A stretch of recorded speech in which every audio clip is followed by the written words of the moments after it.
Well, unbelievable. Charlo shows why he is who he is. He's a beast in the ring. He's very strong at 154 pounds. And he hits really hard, and he hits like a full middleweight. A lot stronger pound puncher than his brother. Now, like I told you, there's a lot of bad blood between the two. Jermall takes everything personal and wears it on his sleeve because he feels if you disrespect his brother, you know, I gave you guys the rundown of what was going on behind the scenes. And as you saw it today, Charlo just hurt himself by not going to touch gloves with J-Rock, who came over to say, good fight, you got me, you know, you won. From the outset, J-Rock has more boxing ability. That was evident with the definite movement, head movement, the feints, over the top, right hands, everything. What Jermall Charlo has, that's his X factor, is his power. He's very sharp, very strong. You got to get him in the late rounds. Charlo didn't get there. Williams didn't get there. He got caught with a very hard jab. Maul fights with attitude. A lot of fire, a lot of attitude. So when he hit him with that jab in the second round, that was the telling blow of the entire fight. And you saw from that point he was able to hurt J-Rock a couple of times in the fight, where J-Rock was using his boxing ability more. And you see him even in the second round, he got back in the fight. And he was winning a couple of rounds. His problem is Jermall is too strong.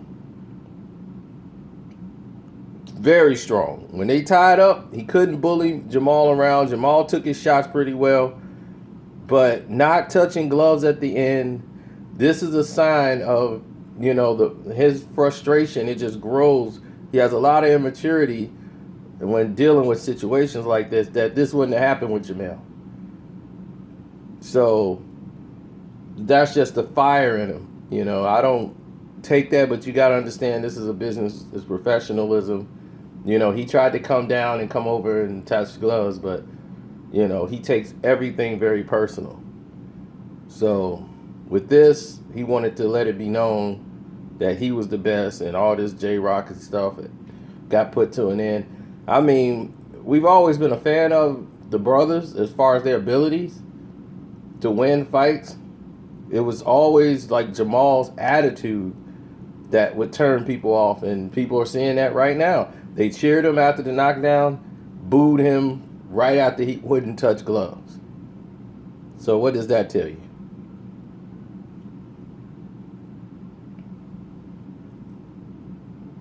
If you want to know the history behind this, watch my prediction video, which gives you a background as to why he's so fired up at the Williams, J-Rock. Then you'll know what's been going on behind the scenes. This is the 5th round, and this is what brought an end to the conclusion in the onslaught. As you can see right here, Charlo is waiting to see what J-Rock presents. He came with a 1-2. He catches him. He leans.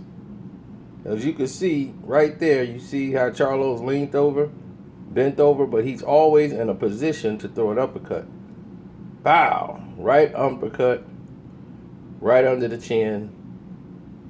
J-Rock never saw it. His leg just gave out on him, and down he went. He was done. He got up out of pure instinct. Here it is again.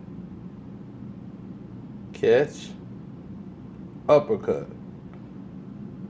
As you can see, look at him. His eyes is gone.